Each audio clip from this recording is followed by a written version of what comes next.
पेटफ में आज जो कुछ हुआ, पाकिस्तान एक बार फिर ग्रे लिस्ट में ही रह गया। हुकूमत तो इस बार बहुत कॉन्फिडेंट थी, तमाम बिल्स, तमाम कवानीन भी पेटफ की जानिब से जो रिकमेंडेड थे वो भी पास कराए गए थे, फिर क्यों नहीं निकल सका पाकिस्तान ग्रे लिस्ट से? देखिए, उसके दो पहलू हैं। पहली बात ये थी कि अब से कई हफ्ते पहले एक से ज़्यादा मरतबा मैंने वॉइस ऑफ अमेरिका पर ये कहा था कि पाकिस्तान ग्रे लिस्ट में रहेगा, और पाकिस्तान में भी मुताबिक मरतबा कहा था। अभी हुकूमत जो सियासी बयानात देती है उसकी कोई अहमियत नहीं होती। जब आप मुकम्मल तौर पर उस पर अमल दरामद नहीं कर रहे तो एक जवाब तो बनता है, नंबर एक। मगर इसमें सियासत बहुत ज़्यादा हुई है और हम उसमें नाकाम रहे। भारत जो है वो एक पावरफुल कंट्री है, बड़ा कंट्री है, उसका बड़ा इन्फ्लुएंस है। उन्होंने एशिया पैसिफिक ग्रुप जो इनका है उसकी तरफ से पाकिस्तान के ख़िलाफ़ एक सख्त तरीन रिपोर्ट निकाली जिसमें इंतहाई गंदे अल्फाज इस्तेमाल किए पाकिस्तान के लिए, और उनकी कोशिश ये थी कि खुदा न खास्ता पाकिस्तान को ब्लैक लिस्ट में डाला जाए। हमें शिकायत तो अपनी हुकूमत से है कि जनाब जून 2018 में पाकिस्तान को ग्रे लिस्ट में डाला गया था। क्या 28 महीने काफ़ी नहीं थे कि आप बकिया जो 6 नुकात रह गए जिसकी अभी तफसील हमें नहीं बताई गई है उस पर अमल दरामद आपने क्यों नहीं किया? हुकूमत को ये बात पता थी कि ये हम ग्रे लिस्ट में रहेंगे।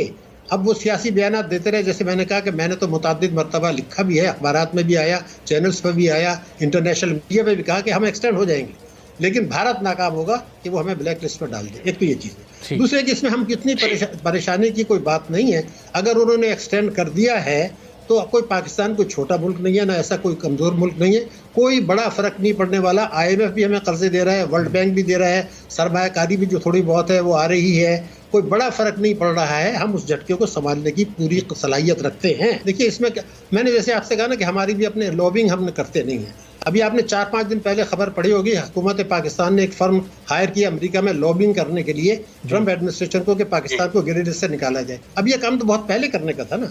हमें अपने दोस्त ममालिक के साथ बहुत पहले बात करनी चाहिए थी कि वो पाकिस्तान की मदद करें इसमें। और लेकिन 6 पॉइंट्स हमारे रहते हैं, अभी उसकी इस डिटेल्स ये देंगे। ऐसा नहीं है कि हमने फुल्ली कंप्लाइंट नहीं है, हमें भी पता था कि फुल्ली कंप्लाइंट नहीं है, जिसके बेसिस पे मैंने कहा था कि जैसे आपसे कहा ना 4-5 हफ्ते पहले मैंने कह दिया था कि हम ग्रे लिस्ट में रहेंगे। 6 पॉइंट्स को आपने अमल दरामद ना करके अपनी कमजोरी उनके साथ रख दी, वहाँ सियासत हुई। लेकिन मैं जिस खतरा की तरफ आपकी तरफ इशारा करना चाह रहा हूँ कि ये खतरा खाली अभी फरवरी में ख़त्म नहीं होगा, इसलिए कि मैं आपको बता रहा हूँ कि एशिया पैसिफिक ग्रुप एक और है, वो अभी बात नहीं कर रहा है। उसमें 41 ममालिक हैं जिसका भारत वाइस चेयरमैन है। ये लॉबिंग करने में पाकिस्तान की कमजोरियां क्यों इतनी वाज़ेह हो रही हैं? क्यों लॉबिंग पाकिस्तान नहीं कर पा रहा? क्यों अपने उन ममालिक को भी जिनसे पाकिस्तान के अच्छे ताल्लुकात हैं अपने हक में वोट देने के लिए नहीं राजी कर पा रहा? और भारत क्यों कामयाब हो रहा है? इसकी क्या वजूहत है? देखिए, भारत का तो हमें बुरा लगे या भला लगे, एक बड़ा मुल्क है। अब भारत के जो चीन के साथ तजारती ताल्लुकात हैं, इन्वेस्टमेंट के ताल्लुकात हैं, वो पाकिस्तान की टोटल तजारत से ज़्यादा है। भारत को आप कुछ भी कहें, वो कितना बड़ा गुंडागर्दी कर रहे हैं, ह्यूमन राइट्स की वायलेशन कर रहे हैं, एक बड़ा मुल्क है, एक ताकतवर मुल्क है। वो भारत अमेरिका का स्ट्रेटेजिक पार्टनर है, दुनिया की सबसे बड़ी जमहूरियत है। भारत और चीन की तिजारत का हजम हमारी टोटल तिजारत जो दुनिया भर से उससे ज़्यादा है। तो जब एक बड़ा मुल्क, हमारी मईशत अगर मजबूत हो जाएगी, हमारे पास भी वसाइल हैं, हम भी सियासत से निकले तो हमारा भी असर रसूख होगा। अब बदकिस्मती से सही मानों में चाइना के अलावा हमारा कोई बड़ा सपोर्टर नहीं है। इस वक्त जो मैं आपकी खिदमत में बार बार अर्ज कर रहा हूँ, हुकूमत उसका बात नहीं कर रही है, वो ये है कि एक और तलवार हमारे ऊपर लटकी हुई है जो वो अभी खामोश है, वो है Asia Pacific group of the FATF। उन्होंने चार्जशीट इशू कर दी है।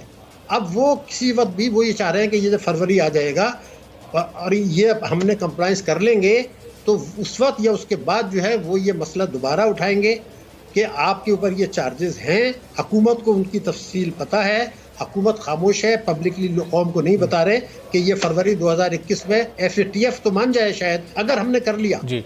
लेकिन ये दूसरा जो तलवार हमारे ऊपर लटकी है ये एक बहुत खतरनाक तलवार है। मुझे खदशा ये है कि 2021 में पूरा साल भी उसमें निकाल सकते हैं। एक दूसरी एक और बड़ी अहम बात मैं आपको बता रहा हूँ कि इस वक्त बहुत सारी हमारी ऐसे कवानीन हैं जो मनी लॉन्ड्रिंग के ज़िम्मन में आते हैं, लेकिन अभी दानिस्ता उसको नज़रअंदाज किया हुआ है ताकि सब ये सारी चीज़ें हो जाएं तो फिर उसके बाद उसमें उठाया जाएगा। अब जब भी 131 जो हमारा 111 सबसेक्शन 4 है इनकम टैक्स ऑर्डिनेंस का, ये सारी चीज़ें उसकी जद में आती हैं। तो मेरा कहना ये था कि ये करें, अपनी मईशत को रिस्ट्रक्चर करें ताकि दुश्मन हमें कर ना